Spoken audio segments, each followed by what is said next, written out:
Lá, os israelitas se multiplicaram muito, a ponto de os escravizados para reafirmar sua superioridade. Volte uma carta, indo para Andor.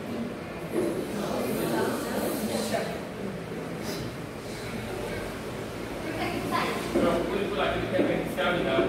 Pode ser algemas e correntes. É verdade. Eu vi uma corrente aqui dentro do baú, na hora que eu peguei o líquido do espreme aqui, ó. Uma corrente. Meu Deus, olha que papelzinho amarrado. Ai, tá vendo?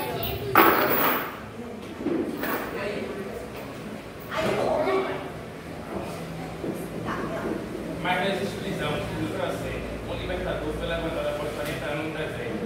O povo conhecia uma terra tão boa que dava leite e mel. Avance vindo para casa de Canaã. Avance 10 páginas do livro e passa a vez para outro jogador. Aí, como é que joga? Então, eu... 8, 9, 10. 10 páginas. Ele estava na 6.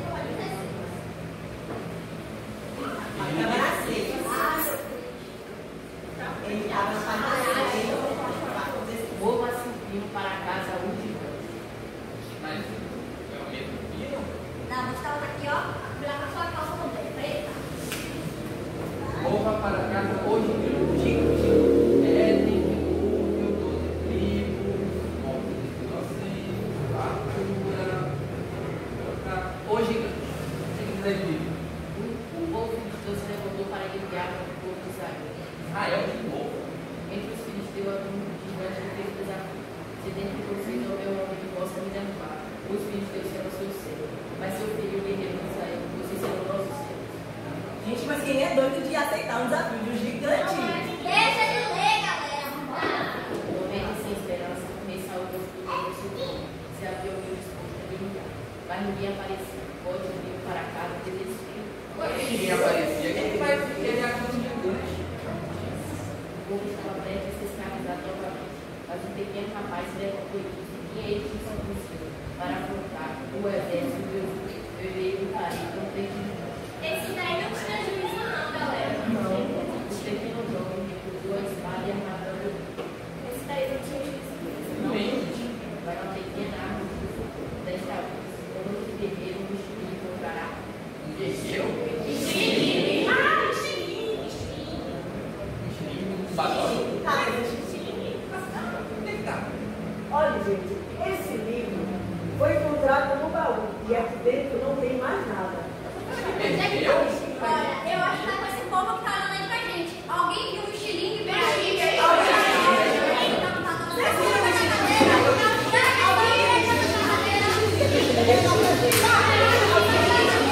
Olha embaixo da cadeira, por favor, embaixo da cadeira.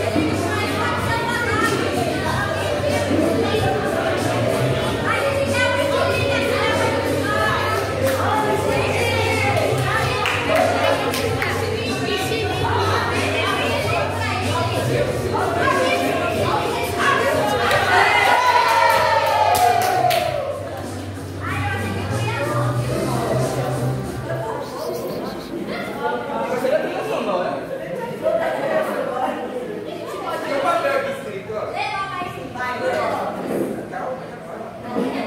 Ele quebrou o xiringue. Eu te digo, cara, agora. Uma pequena pedra a pressa do gigante aceitou, e o povo de Israel eufórico celebrou. Avança o pino para casa, festa. Tá. Aqui diz: passa a vez para outro jogador. Comece e deve voltar 9 páginas. É minha vez que eu posso ler. Dá licença, por favor. E quem é que vai pegar o pino agora? Eu vou.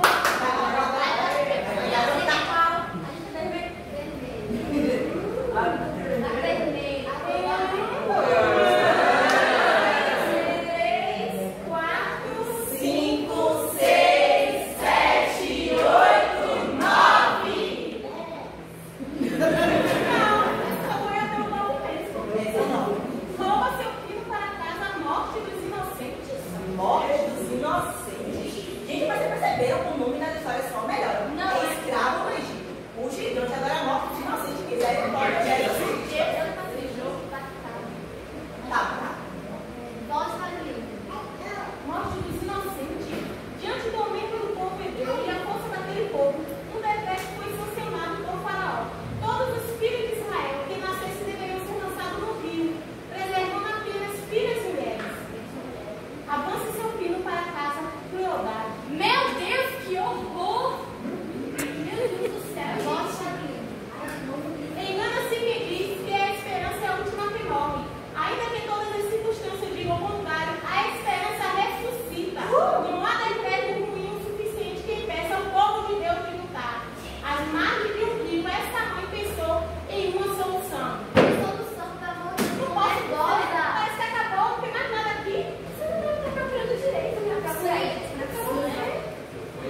posso dar uma opinião? Sim. Talvez esse livro ele esteja nos conduzindo a procurarmos um objeto. Mas que objeto seria? Confirme, essa história eu conheço. É procurar um seixo ou algo que deve esconder um bebê. Esconder um bebê. Eu não vou nem discutir. Alguém aí viu um seixo?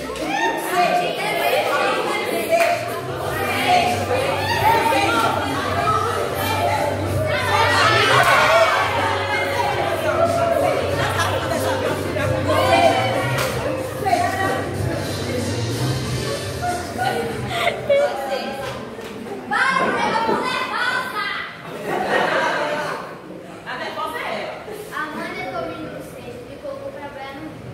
As águas levaram o menino até a filha do rio. O garoto cresceu no palácio e foi transportado como o libertador de Israel. Volte comigo para casa deserto.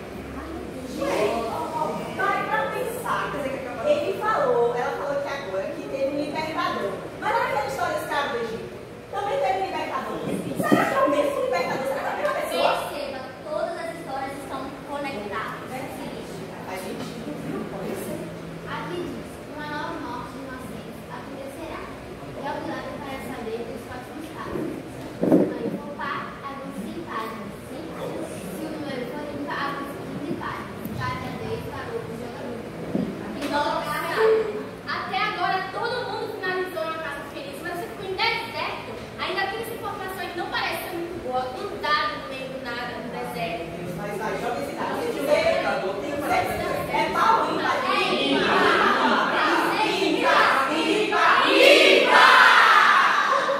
Eu lembro do trabalho. Ah, mas agora o tabuleiro é meu. Passa 15 páginas. 1, 2, 3, 4, 5, 6, 7, 8, 9, 10, 11, 12, 13, 14, 15. Aqui diz, mova seu filho para casa até a filha. Alguém consegue um filho pra mim, por favor? Obrigada. Terra frita. Está dizendo aqui, volte para aqui. Israel se dividiu em 2 reinos e o reino do norte foi invadido pela Síria. Samaria foi destruída e o povo levado cativo. Tá, mas ele se encaixa assim com a morte dos inocentes.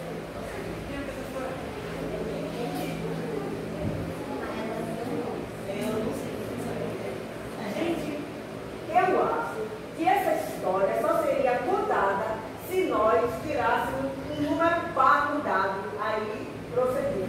Mas a gente vai ficar sem saber o final da história? Galera, vamos voltar pro jogo? Mas como Deus levantou um menino dentro dos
Depois de anos de dor e sofrimento, a esperança nasceria. E de fato, o dia tão esperado chegou. O menino havia nascido.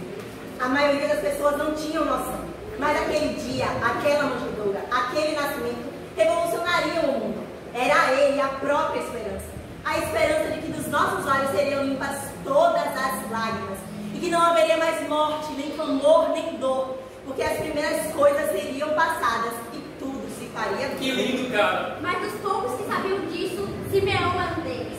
Sendo ele justo e temente a Deus, o Espírito Santo lhe revelou que ele não haveria de morrer sem que visse o Cristo. Conduzido por esse mesmo Espírito, Simeão foi até o templo de Jerusalém, onde o menino estava sendo apresentado no templo do Senhor. De massa, emocionado, Simeão tomou o menino em seus braços, louvou a Deus e disse: Agora, Senhor, cumpriu a promessa que me fez. Já podes deixar este teu servo morrer em paz, pois eu já vi com os meus próprios olhos a tua salvação, e preparaste na presença de todos os povos uma luz para mostrar o teu caminho. A esperança nasceu. Se alegrem, pois a nossa esperança nasceu.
me deu essa oportunidade de poder compartilhar com vocês. Venham aqui, todos no altar. Venham todos. Aleluia. Quero chamar aqui a nossa evangelista Célia. Subam no altar, ela vai orar com nós.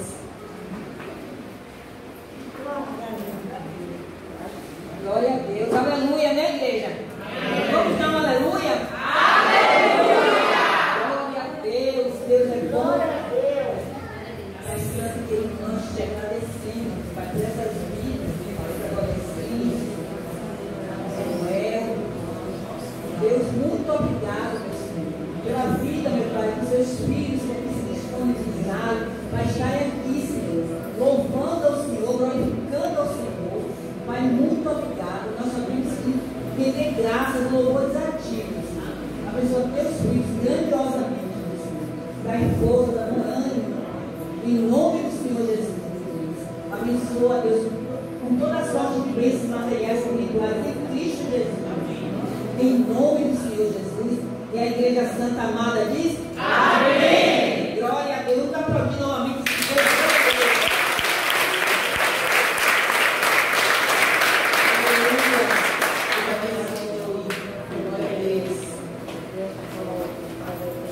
Amém? Vamos colocar de pé, vamos estar passando a palavra agora. E quem vai estar ministrando, como cada vez que tem um ministério, fazendo a ministração de Natal, um dos líderes ministra a palavra. E com a palavra está o nosso obreiro Juan, que é líder do ministério dos adolescentes. Amém. Glória a Deus. Paz do Senhor, igreja. Amém. Queria agradecer também aos adolescentes. Eu fico muito feliz, né? E eu, quando entrei na igreja, eu tinha 12 anos, né? Quando eu comecei a ir na igreja. E eu consigo imaginar, né, como seria a minha vida se não fosse Deus, né? Se não fosse o Evangelho, se não fosse Cristo. E eu fico muito feliz de Deus ter me escolhido, né? A minha esposa, para estar ajudando esses adolescentes, né? A encontrar um caminho, né? De paz, um caminho de segurança, né? A estarem crescendo na presença de Deus, a estarem aprendendo mais sobre a palavra. E eu sempre falo com o menino, eu falo, poxa, se um deles aprender um pouquinho mais sobre Deus, sabe? Se qualquer um deles aprender um pouquinho mais sobre a palavra, eu já estou satisfeito, porque eu posso querer mais, né? Porque eu posso querer mais. Então eu fico feliz por tudo que Deus está fazendo, né? A gente já saiu para evangelizar, a gente saiu para conquistar, a gente já saiu para agora fazendo peça, pessoas que morreram de timidez estão fazendo. E a gente vê eles crescendo, né? Evoluindo. E eu só tenho a glorificar o nome de Deus. Como a gente leu aqui na peça, queria que você lesse a Bíblia em Isaías 9.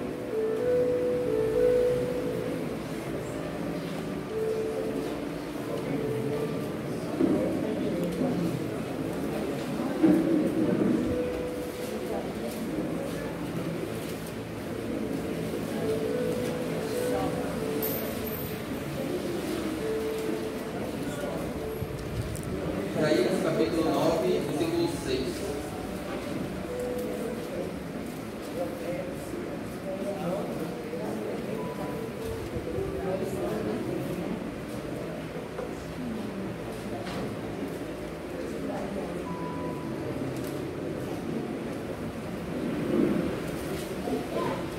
Quem achou da glória a Deus aí? Glória a Deus! Amém? Vamos ler assim. Diz assim, Isaías capítulo 9, versículo 6. Porque um menino nos nasceu, um filho se nos deu. O governo está sobre os seus ombros, e o seu nome será maravilhoso conselheiro, Deus forte, Pai da eternidade, Príncipe da paz, para que se aumente o seu governo e venha paz sem fim sobre o trono de Davi e sobre o seu reino, para o estabelecer e o firmar mediante o juízo e a justiça, desde agora e para sempre. O zelo do Senhor dos Exércitos fará isso. Senhor, Santo Deus Pai, Deus eterno, meu Deus, obrigado, meu Pai, por mais pela honra, meu Deus, mais uma vez estar aqui no teu altar, Senhor, Pai, falando da tua palavra, Pai, ministrando aos teus filhos, ó Deus. Ó Pai, que a tua palavra, Senhor, Deus, venha fluir através de mim, Senhor Deus, transformando vidas, meu Pai, venha operando milagres no meio do teu povo, Senhor, meu Pai. Ó Deus, que como nós lemos, meu Deus, que a esperança possa nascer em nossos corações nessa noite, Pai. Que saímos daqui, meu Deus, transformados, que saímos daqui, Pai, diferente de como entramos, meu Deus. Porque nós cremos, meu Pai, que onde está a tua presença, meu Pai, tudo é transformado. Onde está a tua presença, meu Deus, nada permanece igual, Pai. Por isso, meu Deus, nós clamamos, meu Deus, pela tua presença, Senhor Deus. Senhor, que vai ser nessa noite, meu Deus, de uma forma poderosa, Pai, em nome de Jesus, Deus. Amém. Amém. Pode sentar.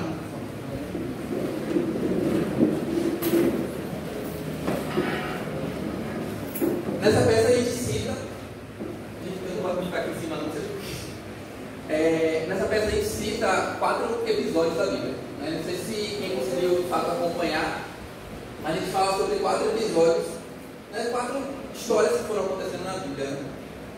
A primeira dela.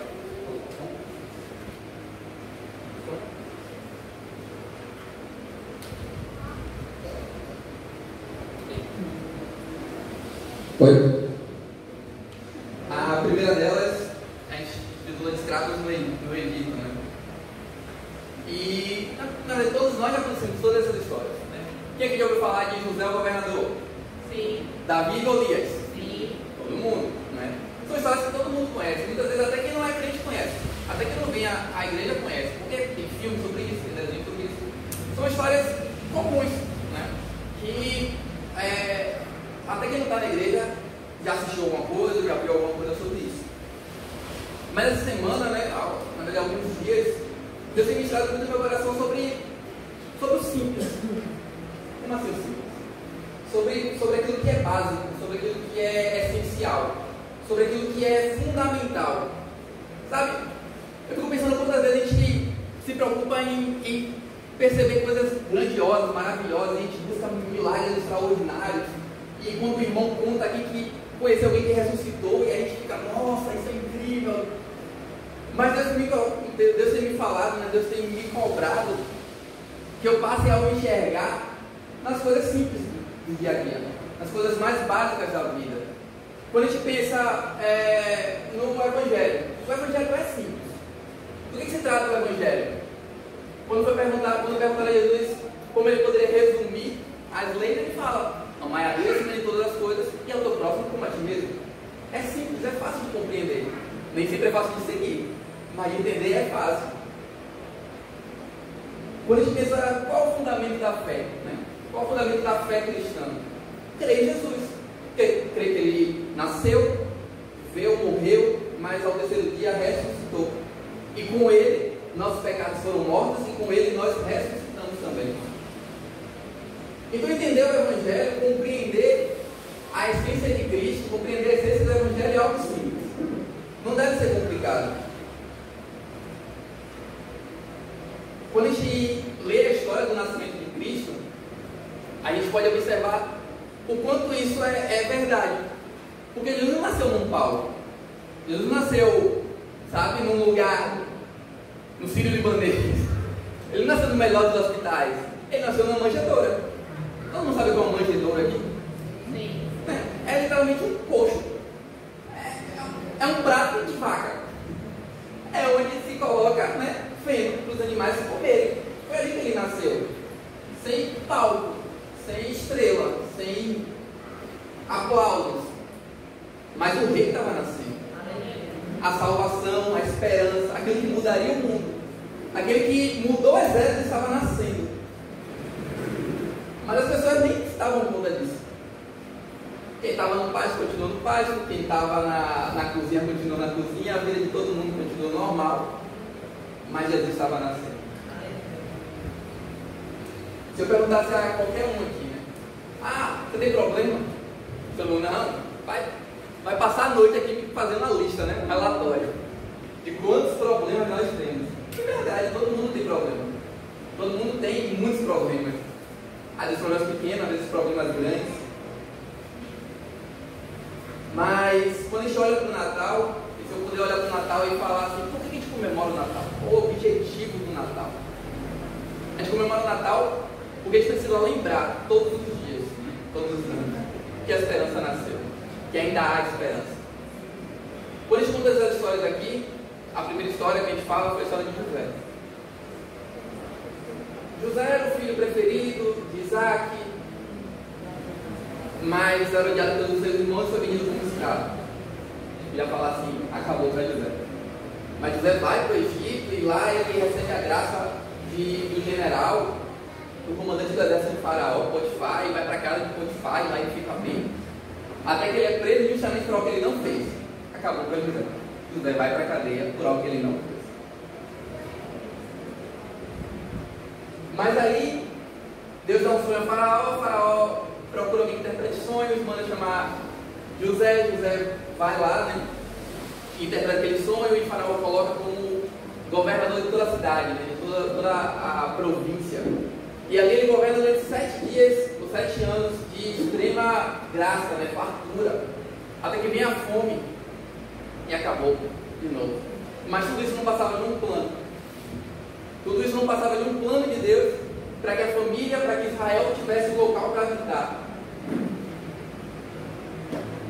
Depois disso, o povo de Israel é levado, se torna escravo no Egito, e passa ali 400 anos, até que surge o libertador, Moisés. E Moisés é levantado, Moisés foge, todo mundo conhece a história de Moisés.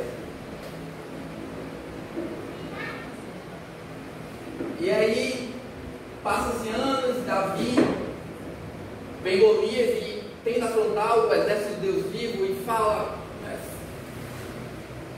olha, eu vou fazer um desafio para vocês. Se tiver um homem aí capaz de me enfrentar e me vencer, todos os filisteus serão escravos de Israel. Mas se eu vencer, Golias falava, né? Se eu vencer, Israel vai se tornar nossos escravos. E Golias gritou no primeiro dia, no segundo dia, no terceiro, no 10º, 40º dia, estava lá Golias gritando. E aí? Ninguém vai se levantar contra mim, não? Ninguém vai querer lutar contra mim? E aí vem um menino, literalmente um menino, um garoto, fala: não, quem é esse que está afrontando o exército de Deus? Quem é esse que está se levantando contra o povo de Deus? Um menino. E ele vai lá e todo mundo sabe da história que ele derrota Golias. E na última história que a gente contou foi uma profecia, né? E Isaías também escreveu que um menino nasceria, né? A terra estava aflita, mas um menino nasceria. E esse menino traria com ele a esperança, traria com ele a paz.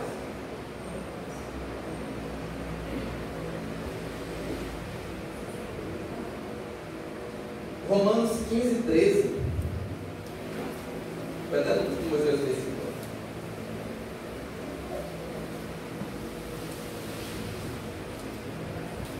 Romanos capítulo 15, versículo 13, fala assim: e o Deus da esperança vos enche de todo gozo e paz no vosso crer, para que sejais ricos de esperança no poder do Espírito Santo. E o Deus da esperança. Quando tu pergunta assim, por que Paulo se refere como Deus da esperança? Por que o Deus da esperança? Eu pergunto a vocês: Saulo, eu posso chamar Deus de Deus de Saulo? Ele é o Deus de Saulo? Por que ele é o Deus de Saulo? Porque ele te criou. Por que ele é o Deus da pastora Ana? Porque ele te sustenta. Por que ele é o Deus de Juan? Porque ele é meu Senhor, meu dono, que ele manda. Quando Paulo fala o Deus da esperança, o que Paulo estava falando? Olha, tem um Deus onde até a esperança se curva diante dele. Quando a gente lê em... Deixa eu lembrar. Mas quando a gente lê em Romanos 4, fala de Abraão. E Abraão creu contra a esperança, e isso lhe foi imputado por justiça. Mas espera, Abraão creu contra a esperança? Como assim Abraão creu contra a esperança? Isso me leva a entender que há dois tipos de esperança: uma esperança do mundo e uma esperança que Deus nos dá. A esperança que o mundo crê é o quê? É morte. A esperança que o mundo crê é que um gigante, um menino, jamais vai ser um gigante. A esperança que o mundo crê é que um menino israelita que é vendido como escravo jamais vai se tornar governador. A esperança que o mundo crê, e aí voltando para a história de Moisés, eu estou passeando um pouquinho na história, mas vão entender. A esperança que o mundo crê é Moisés. O povo estava escravo há 400 anos e Deus fala, vou levantar o libertador. Moisés era filho de escravo. Moisés era neto de escravo. Moisés era bisneto de escravo. O que a gente poderia esperar para Moisés? Que ele fosse? Era óbvio. Era essa esperança que o mundo tinha para Moisés. Eu nasci assim, eu cresci assim, meu pai foi assim, minha avó foi assim. Ele era escravo. Mas Deus falou, eu vou levantar um libertador. E aí quando Moisés está prestes a nascer, como se não pudesse piorar a situação, o faraó fala, queria matar todos os meninos hebreus porque estavam se multiplicando muito. Então vou matar todos os meninos hebreus. Qual é a esperança de Moisés? A morte. Ele era um menino hebreu. Mas a despeito da esperança que o mundo tinha sobre ele, há um Deus cuja esperança se curva diante dele. Há um Deus que faz nova todas as coisas. Há um Deus que a gente olha, é morte, e Deus fala, eu ressuscito. Há um Deus que a gente fala, não, aqui não presta mais para nada, aqui não vai dar em nada. Ele fala, não, eu faço nova todas as coisas. Eu tenho um bom futuro, eu tenho um bom lugar, eu sei os planos que tenho acerca de vosso respeito. Plano de paz, não de mal. Habilidade do futuro e uma esperança. Nós temos um Deus que nos conhece, que conhece a nossa vida, que tem planos e tem esperança para a gente. Não esperança que o mundo dá, não esperança de morte, mas esperança de ressurreição. Foi aleatória a escolha das histórias. Foi, filha? Foi aleatório. A gente não planejou, a gente perguntou aos meninos, o que é que você quer falar? Não, vai falar de Davi. O que é que você quer falar? Não, José. Mas quando eu estava lendo, olha que curioso. Voltando a Isaías 9, o que a gente leu no capítulo 9, versículo 6, fala assim, porque um menino nos nasceu. Eu vou deixar aqui de Moisés, um menino que nasceu. E assim como o faraó tentou matar Moisés, o governador de Roma tentou matar Jesus. Mandou que matasse todos os meninos. Um menino nasceu. Um filho se nos deu. E quando se refere a Davi, chama ele de filho de Jessé. A raiz de Jessé, né? O filho de Jessé. Um menino. E quando eu olho a história de Davi, quando Samuel chega para ungir, onde é que ele estava? No pasto. Ele vários, todos os filhos, e sobrou um. Cadê esse um lá? Está no pasto lá. Quando mais tarde que Davi é questionado, ele fala, não, eu já matei um urso, eu já matei um leão. Jesus, quando era criança, que se perdeu, onde é que ele estava? No templo. Jesus, como criança, estava com os adultos, estava tendo atitude de adulto, a maturidade de adulto. Davi, quando criança, estava como adulto, matando leões e ursos. A terceira história que a gente contou foi sobre José, o governador. E olha o que a gente fala aqui, no versículo 6. E o governo está sobre os seus ombros. José se tornou governador. Ele não nasceu, ele era escravo. Mas Deus o colocou na posição de governador. Mas eu quero chegar com tudo isso. O que eu quero dizer com tudo isso é que todas as histórias da Bíblia, todas as histórias da palavra, ela converge para uma pessoa. Não importa se foi um escravo, não importa se foi um governador, não importa quem foi, se foi um menino, se foi um adulto. Todas as palavras na Bíblia convergem para Cristo. Todas as palavras convergem para a esperança que nasceu. Todas as palavras convergem para esse exato momento onde a esperança nasceu, onde o Cristo nasceu. E às vezes você pode ficar se perguntando, às vezes você não é crente, às vezes você não conhece a Cristo, e talvez até hoje, em vez de você perguntar o que é que eu estou fazendo de minha vida, para onde é que eu estou indo. Deixa eu te dar um recado. Sua vida não vai para lugar nenhum enquanto ela não estiver apontada para Cristo. A nossa vida, a minha vida, a sua vida, ela deve estar apontada para Cristo. O meu caminhar, os meus passos, as minhas palavras, as minhas escolhas, elas devem apontar para Cristo. Tudo que eu faço, tudo que eu penso, tudo que eu sinto, ele deve apontar para o nascimento de Cristo. Às vezes eu devo olhar para a minha vida e falar, olha, Cristo nasceu. Porque não é possível. Não é possível tinha tudo para dar errado, tinha tudo para ser escravo, tinha a esperança que ele morresse, como é que ele se tornou libertador? A esperança que ele fosse escravo, ele foi vendido, como é que ele se tornou governador? A esperança é que ele fosse morto por um leão pelo urso, mas não foi morto pelo leão pelo urso, mas ele derrotou um gigante. É essa a esperança que Deus tem para você. Mas a sua vida precisa convergir para Cristo. A sua vida deve apontar para Cristo. A sua vida deve direcionar os olhares de todo mundo para Cristo. Quando eles olharem para você, eles devem enxergar Cristo. E como é que a gente faz para ser assim? Como é que a gente faz para que a nossa vida seja direcionada, seja apontada, aponte, revele a pessoa de Cristo? Cristo precisa nascer em nós. Eu queria ler mais uma vez o capítulo 9 com vocês. E a gente vai ler do começo agora. Capítulo 9, versículo 1. A palavra fala. Eu queria que todo mundo desse mesmo. Isaías 9, versículo 1.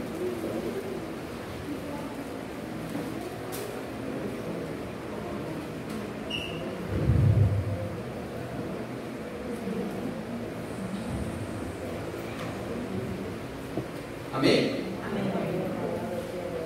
Versículo 1 fala assim: mas para a terra que estava aflita, não continuará a obscuridade. Deus nos primeiros tempos tornou desprezível a terra de Zebulon e a terra de Naftali, mas nos últimos tornará glorioso o caminho do mar, além do Jordão, Galileia e Gentios. Zebulon e Naftali eram cidades praianas. Quando os assírios chegaram, as primeiras cidades conquistadas foram Zebulon e Naftali, porque eles estavam à beira do mar. Mas aqui Deus fala para aqueles que foram os primeiros destruídos, nos últimos tornará glorioso o caminho do mar. Versículo 2: o povo que andava em trevas viu grande luz, e os que viviam na região da sombra da morte resplandeceu-lhes a luz. Tenho multiplicado este povo a alegria e aumentaste. Alegrem-se eles diante de ti, como se alegram na ceifa e como exultam quando repartem os despojos. Porque tu quebraste o jugo que pesava sobre eles, a vara que lhes feriu os ombros, e o cetro do seu opressor como no dia dos midianitas. Porque toda a boca com que anda o guerreiro no tumulto da batalha, e toda a veste revolvida em sangue serão queimadas, servirão de paz para o fogo. Eu queria explicar para vocês esses versículos porque é importante. Versículo 2 fala que o povo que andava em trevas viu grande luz, os que viviam na região da sombra resplandeceu-lhes a luz. Eles não tinham esperança. Era uma terra aflita, era uma terra que passava por guerras constantemente. Era uma guerra que não tinha mais direção, não sabia mais para onde ir, era um povo. No versículo 3, ele fala que tem multiplicado esse povo a alegria e a humildade. E aumentou como essa alegria? Como no dia da ceifa, ceifa é colheita. Então imagina, tratando com o dia de hoje, seria o dia de receber o salário. Sabe o dia primeiro, você fica lá ansioso esperando, pronto. A alegria é aquela, que você abrir sua conta lá e está lá, o dobro do seu salário. É essa alegria, porque tu quebraste o jugo que pesava sobre eles, o peso que estava nas costas dele, a vara que lhes feriu os ombros, e o cetro do seu opressor como no dia dos midianitas. Então eles eram escravos, então havia um jugo sobre eles, um cetro, um chicote batendo realmente nas costas dele, trabalho, era isso que eles conheciam. E esse versículo 5, porque toda a boca com que anda o guerreiro do tumulto da batalha, toda a veste revolvida em sangue serão queimadas, servirão de paz para o fogo. O que ele está falando aqui? Como é que um guerreiro precisaria queimar suas botas? Eu sou um guerreiro, eu luto, eu estou no exército, eu preciso da minha bota. Por que eu vou queimar minha bota? Acabou a guerra. Como é que fala? As vestes revolvidas em sangue seriam queimadas no pasto. Por quê? Porque eu não vou precisar mais lutar. Agora, que momento é esse em que eu que não tinha mais esperança, vou ter de novo luz? Eu que não tinha mais, a escravidão era destino, agora eu vou ser liberto. Eu que passei a minha vida toda em guerra atrás de guerra, em luta atrás de luta, e eu não aguento mais. O que precisa acontecer para que eu seja liberto disso? Aí ele fala no versículo 6. Porque um menino nos nasceu, um filho se nos deu, o governo está sobre os seus ombros, e o seu nome será maravilhoso conselheiro, Deus forte, Pai da eternidade com Cristo vai paz. Se você disse alguma vez na sua vida que não está aguentando mais, se você disse que alguma vez na sua vida que não tem para onde ir, que não aguenta mais tanta luta, que não aguenta mais tanta guerra, que não aguenta mais tanta batalha, deixa eu te contar. É só preciso que Jesus nasça no seu coração. É preciso apenas que esse menino que nasceu, essa esperança, possa habitar dentro de você. Amém? Amém. E aqui ele continua no versículo 7. Perdão, no resto do versículo 6. Maravilhoso conselheiro, Deus forte para a eternidade, príncipe da paz. Qual era o contexto desse capítulo, irmãos? Guerra. É isso que eles viviam. Ele está falando agora, olha, você não vai precisar mais lutar. Você não vai mais precisar guerrear. Por quê? Porque ele é um maravilhoso conselheiro. Quando ele fala de maravilhoso conselheiro, o que havia nas guerras? Em general, o general era responsável pelo quê? Coordenar a batalha. Olha, agora com seus lanceiros, por aqui vai os flecheiros, por aqui vai os cavaleiros, os seus cavalos, por aqui, faz assim, vai ali. Isso é um conselheiro de guerra. Ele que dita os rumos da guerra, ele que instrui o seu exército, ele que diz para onde você vai.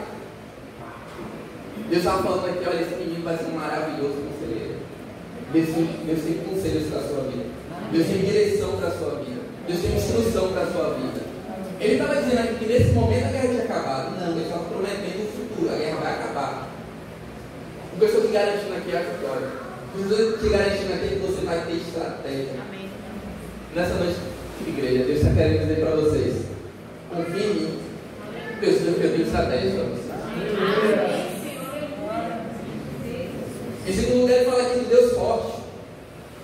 Deus forte é traduzido assim nessa versão, mas ela também pode ser traduzida literalmente como Deus guerreiro. Ele é o Deus que luta as nossas guerras.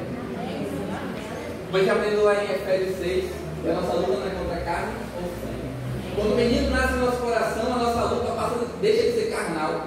Quando o menino nasce no nosso coração, a nossa luta, a gente entende agora que nossa luta é espiritual. Que a gente não vence mais brigando, que a gente não vence mais gritando, a gente vence orando, a gente vence brigando. Olha, essa é a estratégia de Deus. Ele está dando um conselho de guerra, mas ele não está só te dando um conselho. Ele está dizendo: olha, eu sou um Deus guerreiro, eu vou com você. Essa batalha você não vai ter que pelejar sozinho, eu vou pelejar com você. Eu estou aqui. Ele não estava dizendo que a guerra ia acabar, porque ele estava te garantindo era a vitória. Em terceiro lugar, ele fala Pai da eternidade. Em Israel, na verdade, em todo o Oriente Médio, era comum que no passado se chamassem o rei de pai. O rei ele tinha essa característica paternal. Ele é o pai daquela nação. Mas ele está falando aqui: olha, eu não sei quantos reis vocês tiveram, eu não sei quantos senhores passaram sobre a sua vida, mas há um pai, há um Senhor que ele viverá a eternidade. Aleluia. Porque o rei desse mundo, o Senhor desse mundo, ele morre, mas o Senhor permanece para sempre. Não se preocupe. Não se preocupe, porque ele não vai morrer enquanto a sua batalha não for vencida. Ele não vai parar enquanto você não vencer essa guerra. Ele está com você, ele está te aconselhando, ele está lutando com você, ele está te garantindo: eu vou te dar a vitória. E em quarto lugar, a quarta característica de Deus, ele fala príncipe da paz. Quando é que surge a paz? Quando acaba a guerra. Ele está te dando conselho, ele está dizendo: eu vou lutar com você. Ele está dizendo que não vai desistir enquanto essa guerra não acabar. E agora ele está dizendo que no final de tudo virá o príncipe da paz. Ele está te garantindo a vitória. E no final do versículo 7, no finalzinho ele fala assim, que ele não só fala, ele fala assim: ó, o zelo do Senhor dos exércitos fará isso. Esse é o selo dele. Ele está selando essa promessa, dizendo: olha, o meu zelo fará isso. Eu não volto atrás daquilo que eu falo, eu não volto atrás daquilo que eu digo, eu não vou desistir, eu não vou parar. Você vai vencer. Ele pega o sinete, né, o carimbo do zelo dele e coloca: essa é a minha promessa. Mas é necessário, para viver isso é necessário que Jesus nasça no nosso coração. Que a gente entenda que o menino nasceu. Que a gente lembre dessa esperança. não a esperança que o mundo dá. Porque Deus não te fez para ser escravo, Deus te fez para ser governador. Deus não te fez para morrer, Deus te fez para te dar um bom fim. Ele sabe os planos que tem sobre você, Ele sabe o que Ele tem para você, que são planos de paz e não de mal, para mudar a sua vida com a esperança.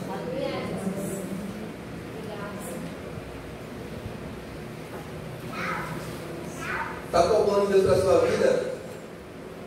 O plano de Deus para a sua vida é vida abundante. É paz que excede todo entendimento. O plano de Deus para a sua vida é a sua família servindo ao Senhor. Amém.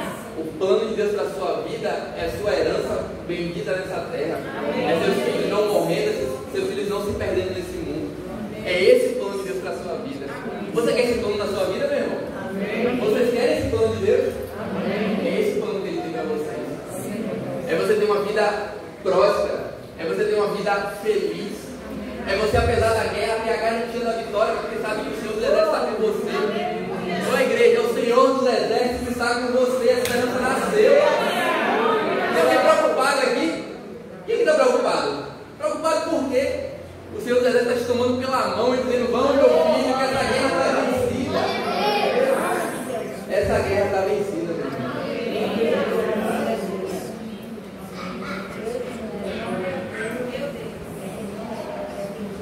Amém? Amém. Eu queria...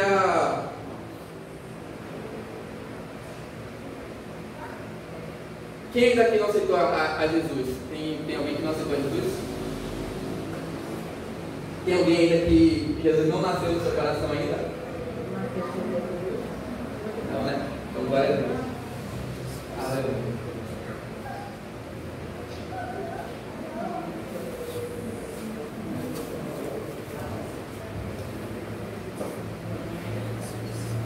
Teve,